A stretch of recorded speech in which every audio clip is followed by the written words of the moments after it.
الله الرحمن الرحيم. أعزائي المشاهدين، السلام عليكم ورحمة الله، وأهلا ومرحبا بيكم في حلقة جديدة من حلقات حكيم الأنف والأذن. زي ما متعودين بفكركم كل حلقة دايما في الأول بمواعيد حلقاتنا الأسبوعية كل يوم سبت الساعة 5 بعد الظهر، وبفكركم برضو بمراكزنا المنتشرة تقريبا في كل المحافظات في مصر وبرضو خارج مصر. داخل مصر المركز الرئيسي في 85 شارع السودان في المهندسين، زي برضو مرة تاني في مركز رئيسي تاني في الشيخ زايد على المحور المركزي في المركز الطبي في توين تاورز. برضو عندنا من مراكزنا المنتشرة في الوجه البحري في عندنا في دمنهور في شارع عبد السلام الشاذلي، إلى جانب طبعا الصعيد وأهلنا وحبايبنا هناك في الأقصر وأسوان، جنب طبعا كمان ما ننساش الوادي الجديد في الداخلة. برضو بنفكركم ان شاء الله بزيارتنا خارج مصر. ان شاء الله اهلنا وحبايبنا واشقائنا في السودان في الخرطوم ان شاء الله هكون متواجد معاهم يوم 28 ان شاء الله الشهر ده، وهنقعد هناك 4-5 ايام للكشوفات ومتابعه في مستشفى يستبشرون. نبدا حلقتنا بقى على طول عشان النهارده مهمه جدا وهنتكلم فيها على مواضيع في منتهى الاهميه. الحقيقه كتير من الامهات بتيجي تشتكي لي من ابنها او بنتها عنده خنفه وهم صغيرين.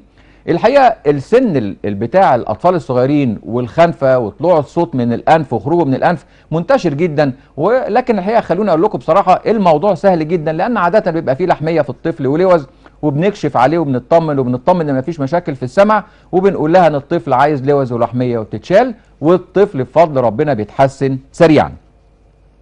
لكن هو الحقيقه المشكلة مش في الخنفة، مش في الأطفال. المشكلة الحقيقة لما تبقى الخنفة دي متواجدة في الكبار، وخاصة لما يبقى شاب أو شابة في مرحلة الجامعة، ودي الحقيقة بتبقى مشكلة كبيرة جدا وبتسبب لهم مشاكل لا حصر لها. تخيلوا حضراتكم بنت أو شاب في يعني 18 19 20 سنة وعنده مشكلة الخنفة دي، يعني شكله هيبقى عامل ازاي؟ الحقيقة بتبقى عاملة مشاكل نفسية جامدة جدا بتؤدي للاكتئاب، إلى جانب طبعا أن البنت وخاصة البنات بتتكسف تتكلم، ولدرجة أن في كتير جدا من البنات بتحاول على قد ما تقدر ما تخرجش حروف معينة عشان ما يبانش، وخد عندك بقى التريقة وخد عندك بقى الهمز واللمز والكلام الكتير. الحقيقة برضو في مشاكل اجتماعية كتير جدا. تخيل حضرتك شاب ورايح تخطب واحدة ورايح تتقدم لها، وانت اول ما دخلت وقعدت وبتتكلم معاها لقيت يعني ربنا يعافينا ويعافي الناس كلها ويتم الشفاء يا رب على ايدينا وايدين كل الدكاتره، البنت عندها خنفه. الحقيقه يعني مشكله كبيره جدا، واعتقد ان الشاب اللي رايح يقدم على الجواز ده، اذا كان اساسا في حد دلوقتي من الشباب بيفكر يتجوز من اللي احنا فيه، على العموم دي مش مشكلتنا، ولكن الحقيقه قبل ما هيشوف ويقول ان انا موافق على واحدة يعني فيها مشكلة الخنفة دي، اكيد هيفكر 1000 مرة، ده ان فكر اساسا ان هو يفكر. في مشاكل طبعا تانية مع الخنفة، ان هي الخنفة الحقيقة بيبقى مصاحب ليها ريحة كريهة من الانف، لان مشاكل الخنفة واسبابها كتير. من ضمن اسبابها ان وجود مشكلة سد الانف، سواء كان هذه المشكلة حاجز انفي، لحميات، غضاريف، اورام، حساسيات، كل حاجة بتسد الانف بتخلي الصوت وحروف معينة ما بتخرجش من الأنف بطريقة طبيعية، فبتؤدي إلى الخنفة. الحقيقة زي ما عودناكم دايما ان كل كلامنا وكل شرحنا بيبقى موثق معانا بحالات بنجيبها لكم بنفرجكم عليها. النهارده معانا بنت عندها 18 19 سنة، منار من السويس. الحقيقة البنت جات لي الحقيقة وبتشتكي حاجات كتير جدا.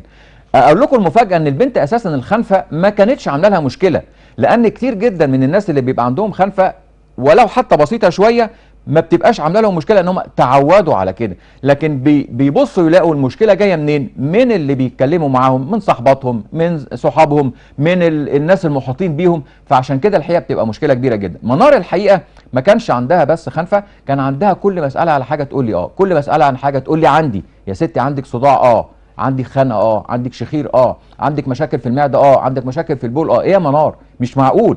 تعالوا قبل ما نشرح الحاله تعالوا نشوفها وهي جوه اوضه العمليات على ترابيزه العمليات، نشوفها بتقول ايه ونرجع لكم مره تاني. اهلا يا منار، ازيك؟ انت جايه النهارده ايه على المستشفى؟ انا جايه من عمليه اللحميه والعنوات الانفي. قولي بقى كنت بتشتكي من ايه؟ كنت بشتكي من الصداع. بقالي قد ايه الاول؟ بقالي حوالي بشتكي من الصداع والصداع الجامد قوي وضيق النفس وريحه كريهه ببقي وداني على طول وجعاني. وداني كمان وجعاكي؟ وداني دلوقتي النفس عامل ايه؟ لا النفس ده مفيش يعني بتنفس على طول من بقي. تمام. وعندي على طول كده مرض في معدتي وحرقان في البول ده ما بيروحش مستمر معايا. جسمي على طول وجعني. في حرقان في البول جامد عندك؟ جدا. وفي نسبة كلها عالية جدا. ايوه. تمام. كملي. بس وعندي اللي هو معدتي دايما وجعاني وجسمي يعني مش بقدر ان انا اسمع اصوات عاليه، ما بقدرش ما بشمش ريحه واضحه على طول. الريحه مش نفسك فيه بقى ان شاء الله بعد العمليه؟ نفسك تشمي ان شاء الله؟ نفسي اشم رزقي اطلع باذن الله باذن الله نشوفك بعد العمليه ان شاء الله. ان شاء الله. طبعا يعني شايفين منار بتضحك، يعني الحقيقه كل العيانين بتوعي دمهم خفيف، بنقيهم بقى اعمل لهم عمليات، بنقيهم اكشف عليهم، هو بقى يعني حظي كده الحقيقه. منار الحقيقه كل الشكاوى عندها، كل شكوى من عندها تعمل حلقه لوحدها. ريحه كريهه في حلقها، ما بتشمش، مشاكل في المعده، مشاكل جامده جدا في البول، نفسها تشم، مخنوقه. كل ده ايه يا منار في ايه؟ كل الكلام ده الحقيقه يعني انا عايزكم تعيشوا معايا جوه اوضه العمليات، نخش جوه اوضه العمليات ونعمل لها العمليه سوا. تعالوا معانا واحنا بنعمل العمليه نشوف. لقينا جنب الحاجز الانفي اللي كان معوج، لقينا الحقيقه لحميات كتيره جدا موجوده، عملنا لها الحاجز وعملنا لها اللحميات. تعالوا نخش اوضه العمليات وانا بعمل عمليه نشوف ونرجع مره تاني. احنا دلوقتي جوه طبعا العمليه بتاعت منار جمعه، زي ما حضراتكم شايفين احنا خلصنا اللحميه. بنشتغل دلوقتي في الحاجز الانفي. طبعا الحاجز الانفي بتاعتي جزء اللي هي جوه مكسور جدا، تعبنا شويه، وادي الحاجز طالع زي ما حضراتكم شايفين بقى، اجزاء منه طبعا مكسره خالص اهي، تمام، وحتت برضو معوجه اهي، لا يقدر برضو يركز يبص يلاقي في عوجه فيها، تمام. ان شاء الله قربنا نخلص اهو، لكن قدامنا حاجات بسيطه ان شاء الله. طبعا عشان محدش يقول بنعمل عمليتين الحاجز مع اللحميه، لا احنا بنعمل بحيث العيان لما يخلص العمليه ان شاء الله مهما كان فيها، اهم حاجه عندنا العيان باذن الله طبعا يتحسن. ادعونا بقى ان شاء الله نشوفكم.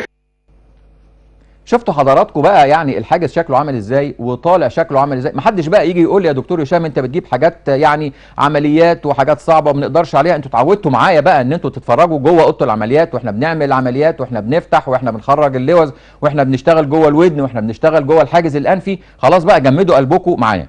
لكن الحقيقه في ناس كتير جدا بتستغرب، بتقول لي يا دكتور هشام احنا يعني ايه اللي كسر الحاجز الانفي؟ احنا عمرنا ولا اتخبطنا ولا وقعنا ولا اي حاجه خالص، وخاصه البنات. يعني ممكن الولاد بيلعبوا كوره بيتخانقوا بيلعبوا لكن البنات على الحقيقه فعلا السؤال ده احنا بنساله، لكن ما بيهمنيش ايه سبب كسر الحاجز، لان كتير جدا بيبقى سبب كسر الحاجز اثناء الولاده، بيبقى فعلا بيحصل يعني زنقه شويه اثناء الولاده، فممكن يحصل كسر الحاجز. ما يهمنيش خالص الحاجز مكسور بسبب ايه، لكن اللي يهمني ان هو فعلا عامل مشاكل وانه بعد العمليه ان شاء الله يبقى في نتيجه. الحقيقه دايما بنقول ان احنا زي ما عودتكم ودايما بتقولي لي يا دكتور هشام انت عودتنا ما نسمعش نتيجه العمليه من الطبيب لكن نسمعها من المريض. تعالوا بينا نشوف منار ومامتها بعد العمليه. هل منار اتحسنت؟ راي مامتها والدتها ايه في منار بعد ما هي اتحسنت؟ وهل كان في شكوى تانية اتحسنت واحنا ما كناش واخدين بالنا منها؟ نشوف كده منار بعد العمليه ونرجع لكم مره تاني. منار جمعه، كنت بعاني من عندي اللحميه. عامله العمليه بقالك قد ايه يا منار؟ اسبوعين. عمليه ايه اللي عاملاها يا منار؟ الحاجز الانفي. عمليه الحاجز الانفي. كنت بتشتكي بايه قبل العمليه بقى؟ الصداع والريحه الكريهه ببقي وفمي، بفمي ومناخيري، وكان عندي حرقان في البون ده مستمر معايا. يعني كان دايما قولي لي النفس بعد العمليه اخباره ايه؟ لا النفس طبعا بعد العمليه طبعا حاجه اتغيرت غير قبل العمليه تاني. تمام. والصداع اخباره ايه؟ لا الصداع راح، مفيش صداع اصلا. الحمد لله الحمد لله. في حاجه اتغيرت تاني غير الصداع وغير النفس؟ في. ايه تاني؟ ايه تاني؟ وصوتي. صوتك اتغير؟ مش عرفت ان صوتك اتغير. لا هم الناس اللي قالوا لي كده، انا ما عرفتش. قالوا لك ازاي؟ يعني كنت بتكلم وناس قالوا لي صوتك اتغير. اتغير للاحسن يعني؟ طبعا كده للاحسن. كان ايه قبل العمليه؟ كان الكلام داخل في بعض. الكلام وكان الصوت نفسه ليه صوتي هو كان كلام كل ده. رأي مامتك ايه بقى بعد ما انت عملت العمليه؟ لا اتغيرت كتير، كان صوتها مخنف ومكتوم، وكان نفسها ريحته وحشه، وكان صوت نفسها عالي وهي قاعده، تكون قاعده كده صوت نفسها عالي كانها حد كبير في السن. لكن الحمد لله بعد العمليه تغيرات كتيره، بتنام مش بتشخر، وصوت النفس راح وحاجات. ده اللي انت ملاحظاه عليها بعد العمليه؟ ايوه انا اللي ملاحظاه. تمام. بقها كان دايما مفتوح. دلوقتي الحمد لله بتتنفس وبقها مقفول. كويس. الحمد لله. يعني احنا كنا متخيلين ان العمليه دي يعني صعبه جدا، وانه بتسلكوا قبل كده العمليه دي ما بتنجحش؟ العمليه دي ما بتنجحش وبترجع تاني. وكانت مناخيرها اصلا مكتومه، وطول الشتاء سايبه. على طول مناخيرها سايبه، والصديد والمخاط كتير جدا. تمام. بكر المناديل والورق على طول، لكن الحمد لله من بعد العمليه الحمد لله. تمام. اكتر حاجه اتحسنت بعد العمليه ايه؟ نفسي. حاسه ان انت اتغيرتي؟ لا بتنفس طبيعي. الحمد لله. الحمد لله على سلامتك. يعني زي ما بنقول إن كان هناك فضل ونعمة فما بكم من نعمة فمن الله. الحقيقة أمهات كتير جدا بتيجي تشتكي لي وتقول لي ولما أجي بكشف على أطفالها وأشك الحقيقة إن في مشكلة في سمع الطفل، سواء كان أنا شفت لوز لحمية كبيرة، سواء كان أنا شفت في الودن إن وضع الطبلة مش مظبوط، وفي علامات قدام عينيا بتقول إن في مشكلة في ضغط الأذن الوسطى. الحقيقة بروح على طول سائل الأم سؤال واضح وصريح: هو ابنك بيسمع كويس؟ تقول لي طبعا بيسمع. وبعدين بكرر السؤال مره تاني: يا ست الكل، يعني الولد بيسمع كويس؟ تقول لي بيسمع كويس. انا اقول لها، اكرر لها السؤال بطريقه تانية: انا عارف ان هو بيسمع مش هطرش، لكن هو السؤال لما بتبقي بعيد عنه شويه وتندهي له بيسمعك؟ تقول لي لا بصراحه، يعني هو الولد ممكن ينده له مره واتنين، بس هو يا دكتور بيطنشني. هو انا عارفاه هو بيطنش. طيب بيطنش، طيب لما بيقعد قدام التلفزيون بيعلي؟ تقول لي طبعا بيعليه وبيبقى قدامه خالص ويعلي التلفزيون. طيب في المدرسه يعني شكله عامل ازاي؟ يعني بيستوعب كويس؟ المدرسات بيشتكوا منه؟ تقول لي بيشتكوا ان هو مش مركز، وبيشتكوا ان هو على طول نمره ضعيفه. طب مخارج حروفه اخبارها؟ تقول لي لا برضه مخارج حروفه في عنده حرفين ثلاثه كده مش كويسين. الحقيقه عشان كده احنا النهارده بنتكلم في موضوع مهم جدا، وهو موضوع السمع عند الاطفال، وازاي الام الشاطره اللي تقدر تبقى مركزه مع اطفالها تعرف من بدري جدا ان الطفل بيلقط كل كلمه بيقولها وبيسمع. مفيش حاجه يا جماعه اسمها الطفل ده بيطنشني، الكلمه دي الاطفال ما يعرفوش يطنشوا. الطفل لما بيسمع بيجاوب، ولما ما بيسمعش ما بيجاوبش ببساطه. وعلى على كل حال مشاكل السمع عموما عباره عن حاجتين للاطفال: يا اما مشكله بسبب ميه ورا الطبله، ودي طبعا عاده بتكون بسبب اللوز واللحميه متضخمين، ودي بنشيلها وبنكتشفها بسرعه جدا وبنعمل لها عمليه انابيب وشفط ميه، والسمع بيرجع بفضل ربنا بسرعه جدا. لكن المشكله الثانيه الحقيقه البايخه جدا، وهي مشكله ضعف السمع العصبي، وهي دي اللي بتحصل نتيجه يا اما عامل وراثي يا اما مشكله كبيره جدا بسبب الطفل صغير سخن سخونيه عاليه 40 او 39 ونص، والام ما خدتش بالها وهو نايم بالليل، او قالت مش مشكله نديه خافض، او نديله حاجه كده لغايه ما نوديه للدكتور بكره ولا بعده ونديله اي حاجه. الحقيقه يا جماعه بنشوف اطفال كتير جدا بيحصل لهم مشكله ارتفاع درجه الحراره المفاجئ، وبتبقى 99% بسبب التهاب اللوز الصديدي، لكن تاخر الام وزي ما بيقولوا كده عدم اهتمامها بيوصل ان ارتفاع درجه الحراره بيوصل ان يطير. انا قاصد اقول كلمه يطير العصب السمعي. الحقيقه النهارده معانا حاله مازن. مازن الحقيقه طفل والدته كانت يعني مصحصحه معاه قوي وواخده بالها منه قوي، وقعدت تشتكي لزوجها: يا ابو مازن ده الولد ما بيسمعنيش كويس، الولد كل ما بنده عليه لا يا ست ما تاخديش بالك، الاطفال كلهم بيطنشوا، الاطفال مش عارفين ايه، المهم لغايه ما قالت له لا الولد ما بيسمعنيش كويس. خد الولد معاه وابتدى يركز معاه كويس. انا مش عايز الحقيقه، لان هي الحقيقه حكايه كبيره، حكايه ان ازاي الام تكتشف والاب يكتشف بعديها، وبعدين نبتدي نعمل فحوصات، وبعد الفحوصات نكتشف ايه اللي عنده، وبعد كده هيكون الحل ايه.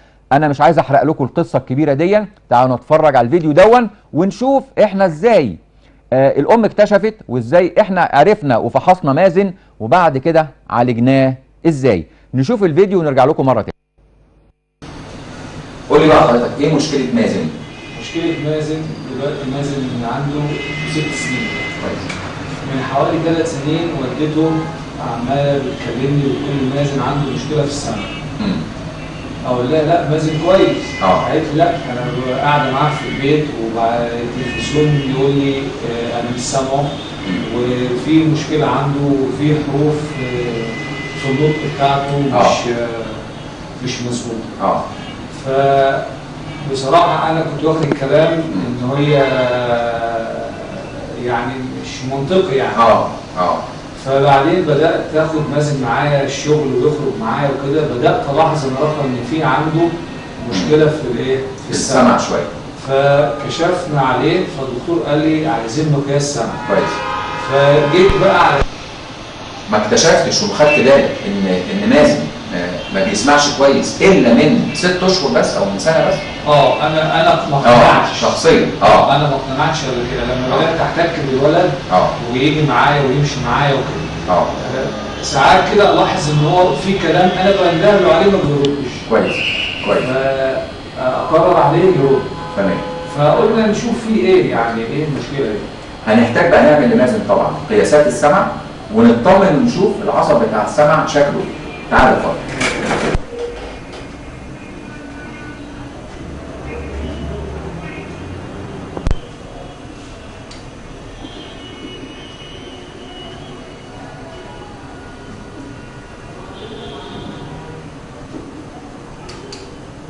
بص يا استاذ ايمن، المقاييس طبعا حضرتك طلعت ان الحمد لله ضغط الودن كويس، ولكن المشكله عنده في العصب السمعي في ناحيتين.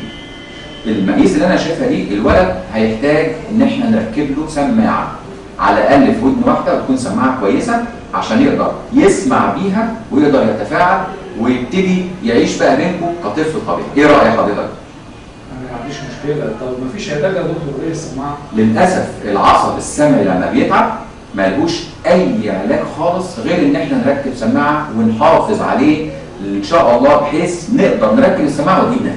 هنركب له السماعه ان شاء الله، وباذن الله هتشوف الولد بعد السماعه شكله عامل ازاي. خلاص اللي انت شايفه يا دكتور. خلاص. ايه رايك يا مازن؟ موافق؟ خلاص؟ شاطر. ومين كمان؟ اعمل ايه الصوت عامل ايه دلوقتي؟ سامع كويس؟ سامع كويس؟ ها؟ سمع احسن من الاول؟ انت حاسس ان هو بيسمع كده زي الاول ولا احسن شويه؟ لا هو في انتباه دلوقتي عن الاول. دلوقتي انت حاسس ان هو بينتبه؟ خد بالك احنا لسه بنعمل تجربه السماعه، يعني لما السماعه تركب كمان المفروض بالسماعه كده احسن كده ان شاء الله. احسن من الاول؟ يعني انت عايزها؟ طيب خلاص هديها لك بقى. ايه رايك هديها لك هديه مني ليك؟ خدت بالكم حضراتكم كام نقطه الحقيقه انا عايز يعني اخليكم تاخدوا بالكم منها في الفيديو اللي انا عرضته دون. اول حاجه الام ان هي قعدت تشتكي وتقول لزوجها ان الولد ما بيسمعش، ولكن كعاده الازواج ان هم طبعا الوقت والشغل والفلوس خلينا نتكلم وكل حاجه، لكن الراجل برضو الاب لما حس ان الموضوع بجد خد الولد نفسه معاه وقعدوا معاه يوم ويومين، راح بيه الشغل ورجع بيه وابتدى يتكلم ويتعامل معاه، وفعلا اكتشف ان الولد عنده مشكله في السمع.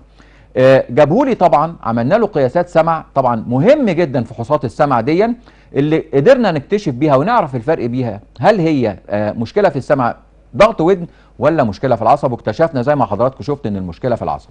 النقطه الثالثه او الرابعه اللي عايز اقولها ان الولد نفسه الصغير لازم الواحد يعامله بطريقه معينه بحيث هو يقدر يتقبل الكلام اللي هنقوله له ويتقبل السماعه. النقطة برضو المهمة جدا في الموضوع اللي أنا عايز بقى أحط تحتها 100 خط، إن الحقيقة السماعة دي إحنا مش بنضحك على العيان ونقول له تعالى إحنا هنعمل لك سماعة وخدها مع السلامة أبدا. لو خدتوا بالكم حضراتكم إحنا الأول بنعمل زي ما بيقولوا اختبار للسماعة للطفل. هل السماعة هل الطفل هيقدر يسمع بيها ولا لأ؟ زي ما حضراتكم شفتوا إن المركز بتاع المتخصص لعمل السماعات الموجود عندي في المركز، عملنا الاول اختبار للطفل هل هو الولد لما حطينا له السماعه سمع بيها ولا لا. عشان كده انا سالته يا مازن ايه رايك لما سمعت؟ عجبك السمع؟ السماعه حلوه، تحب نعمل لك سماعه، الولد نفسه قدر يتقبل وان هو يقول انا سمعت كويس وعايز اركب السماعه.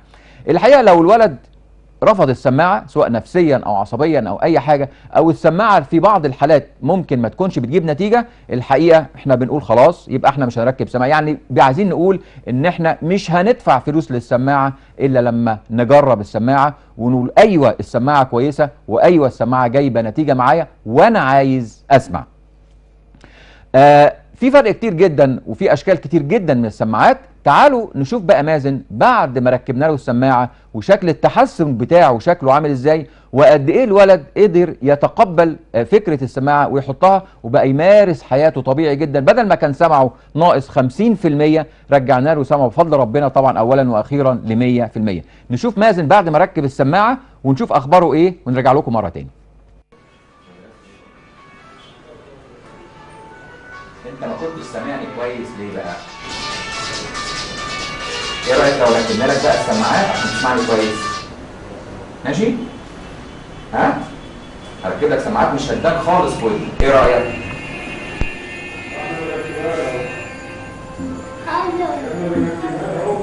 ايه؟ مدرسة مصطفى كده. مدرسة مصطفى، اسم اخوك اسمه ايه؟ محمد. محمد. ايه رايك السماعات كده اشيلها لك ولا خليك لابسها؟ خلينا لابسها. مبسوط بيها؟ يعني انت كده مبسوط مش مضايقاك؟ عشان تلعب بيها بقى؟ لا. ها؟ مبسوط بيها كده؟ تاخدها وتروح؟ ولا نشيلها مضايقاك وعامله لك مشكله؟ ها؟ لما نروح نلبسها. حلوه يعني؟ خلاص يلا قول لي شكرا. قول لي شكرا. يلا يا سيدي مع السلامه. وريني كده ودنك بقى كده. يا دي مش باينه خالص. 4 ساعات. مش باينه خالص. ازاي؟ انت حاسس انت باين في حاجه؟ وريني الناحيه الثانيه. شاطر، وريني، قرب كده، قرب. ساعتين 3 4 5 عدد الساعات. طبعا الولد ركب السماعات زي ما حضراتكم شايفين، سماعتين ركبناهم له. والحقيقه الاطفال الصغيرين احنا بننصح دايما السماعات تبقى في الناحيتين غير الكبار او غير كل شخص مختلف عن التاني. والولد كان ماشي مبسوط جدا وسعيد جدا ان هو سمع وماشي خلاص بقى يمارس حياته جوه المدرسه وبيلعب وبيتنطط وكل حاجه بقت طبيعي جدا. نخش الحقيقه على الموضوع الثالث عندنا النهارده، وموضوع في منتهى الاهميه جدا جدا جدا للكبار، وهو الوش وطنين الودن. كتير جدا من العيانين بيجي لي من اخر الدنيا يقول لي يا دكتور هشام انا عندي مشكله ما بتنيمنيش بالليل، عندي مشكله وش في ودني، صفاره في ودني، طنين في ودني. تخيل حضرتك انت لو قاعد في مثلا في فرح ولا قاعد في اي حاجه والميكروفون بس علق زي ما بيقولوا كده وابتدى يبقى فيه صفاره، حضرتك بيبقى شكلك عامل ازاي لو الصفاره بس دي يعني استمرت لمده 20 ثانيه؟ بتبقى عايز تسيب الدنيا كلها وتجري. طبعا تخيل بقى الصفاره دي موجوده مع هذا الشخص نهار وليل لشهور وسنين، طبعا مشكله كبيره جدا. الحقيقه من اشهر اسباب الطنين بتاع الودن طبعا هو ضمور العصب السمعي، واللي بنشوفه دايما كتير جدا في حالات اللي هم كبار السن الى حد ما، وبنشوفه في الحالات كمان الصغيرين اللي لسه شايفين مازن اللي هو حصل له مشكله في ضعف السمع وممكن يبقى معاه برضه شويه طنين في الودن. مشاكل كتير جدا، اشهر الاسباب برضه العيانين اللي عندهم ضغط عالي، العيانين اللي بيسمعوا ضوضاء كتير. عشان كده دايما بنقول احنا عندنا في عيانين اسمهم عيانين الاكثر قابليه ان يحصل لهم مشكله في الودن سواء كانت ضعف سمع او طنين في الودن. العيانين دول مين؟ احنا بنحاول نتكلم كتير ونقول ان هم العيانين بتوع سواقين القطارات واللي بيشتغلوا جوه مكن زي مثلا عمال السفن، الاشخاص اللي هم اللي موجودين في المطارات وبيسمعوا اصوات طيارات كتير، افراد الدفاع الجوي اللي على طول بيسمعوا قنابل وبيسمعوا صواريخ وبيسمعوا طيارات والكلام ده كله. كمان الناس اللي بيشتغلوا في الكول سنتر اللي هم حاطين على طول النهار سماعات وبيستخدموا الموبايلات بطريقه خاطئه نهار وليل. وكمان الناس اللي بتشتغل في الافراح، الموسيقيين والاصوات العاليه اللي بيسمعوها نهار وليل. الحقيقه مخاطر الشخير الطنين مش بس الصفاره العاليه، لا ده بتعمل مشاكل كتير، من ضمنها بتعمل اكتئاب، بتعمل زهايمر، وبتعمل طبعا مشاكل نفسيه، وبتعمل ضعف ذاكره جامده جدا. الحقيقه كمان في ادويه كتير جدا بتسبب الضعف بتاع السمع. من ضمن الادويه دي الحقيقه الاسبرينات المسكنات، واحنا يعني ما شاء الله عندنا يعني كل بيت فيه صيدلية من المسكنات ومن خفض الحرارة ومن المضادات الحيوية، والمضادات الحيوية كمان بالمناسبة بتعمل مشاكل في العصب السمعي. كمان عندنا كتير من أدوية القلب، كتير من أدوية مدرات البول، كتير من أدوية الحساسية، وكمان عندنا الأدوية والكحوليات بتعمل مشاكل ضعف سمع، والسجاير بتعمل مشاكل ضعف سمع، والقهوة والمخدرات، ربنا يعافينا ويعافيكم. لكن هو السؤال، ازاي نقي نفسنا من الكلام ده كله؟ يا دكتور هشام نقي نفسنا ايه؟ ده احنا لفينا وخدنا أدوية مالهاش أول من آخر، وعملنا فحوصات سمع وفحوصات مالهاش أول من آخر ومفيش فايدة. ما احنا عايزين نشوف برضو حل لمشكلة الطنين. الحقيقة في الفترات الأخرانية ابتدت شركات السماعات ما يبقاش ليها دور ولا ليها اهتمام إلا بعيانين بتوع الوش. عيانين الوش الحقيقة أخيرا ابتدينا نلاقي سماعات مخصوصة لعيانين الوش دول بنركبها لهم بتقدر تريحهم. طب ما تيجي نتفرج على شوية صور كده للسماعات الجديدة اللي ممكن تقلل الوش، وناخد وندردش مع بعض واحنا بنتفرج على صور السماعات. دي طبعا صورة سماعة خلف الأذن. السماعات دي كلها مخصوصة للعيانين الوش، بتقلل لهم الوش. وعلى فكرة الكلام ده كله، السماعة دي من السماعات القديمة شوية لكن موجودة وبنستخدمها في عيانين مخصوصين بيبقى عندهم ضعف سمع، برضو مناسب للسماعة دي. الصورة اللي بعد كده دي طبعا سماعة داخل الأذن.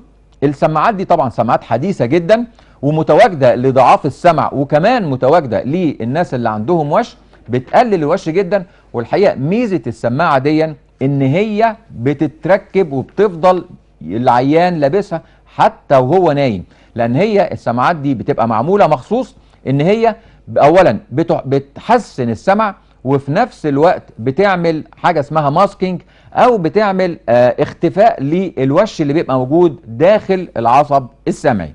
الصورة اللي بعد كده دي سماعة برضو اكبر شوية لعيانين برضو على حسب مقياس السمع اللي بنشوفه.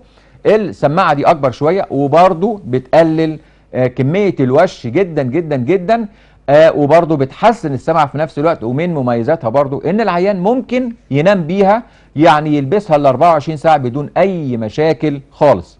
الصورة اللي بعد كده دي طبعا برضو الشركات ما بتسيبش حاجة الا لما بتعملها وبتريح العيان على قد ما يقدر. دي نضارة فيها سماعة متركبة فيها عشان الناس اصحاب اللي هي النظر الضعيف، ولما بيكونوا مركبين نضارة طبعا ما بنخليهمش يبقى في نضارة وفي سماعة، لا بنركب السماعة في الدراع بتاع النضارة وبتبقى داخل الودن، بحيث اللي بيبقى بيبص على الشخص ما ياخدش باله وما يعرفش ان دون اذا كان لابس سماعة ولا لا. الحقيقة موضوع الوش وموضوع الطنين موضوع كبير جدا، ولكن انا حاولت على قد ما اقدر ان انا الخصه لكم باسرع ما يمكن. لكن هي بشرى الحقيقة لكل الناس اللي هي عندها وش وطنين ان النهاردة بقى فيه سماعة مخصوص لاصحاب الوش. الحقيقة وقتنا خلص بسرعة جدا جدا، وبفكركم مرة تاني بان ميعاد حلقتنا كل يوم سبت الساعة 5 بعد الظهر، وبفكركم بمراكزنا المتواجدة في انحاء المحافظات كلها في مصر. المركز الرئيسي في 85 شارع السودان في المهندسين، ومركز الشيخ زايد في توين تاورز في المركز الطبي على المحور المركزي، الى جانب طبعا في المركز في دمنهور، الى جانب طبعا عياداتنا ومراكزنا الموجودة في الاقصر واسوان اللي ان شاء الله نريحها كمان شهر او شهر ونص من دلوقتي، ومركز الموجود في الواحات في الداخلة ان شاء الله نريح الداخلة يوم 8/3. بفكر برضو ان احنا ان شاء الله هكون متواجد في السودان في الخرطوم في مستشفى يستبشرون ان شاء الله يوم 28 الشهر ده. هقعد 4 ايام لمتابعة حالاتي واجراء العمليات اللي احنا اتفقنا عليها او شفناها المرة السابقة. زي ما بنقول دايما، اللهم علمنا ما جهلنا وانفعنا بما علمتنا. مع تحياتي حكيم الانف والاذن دكتور هشام ابراهيم.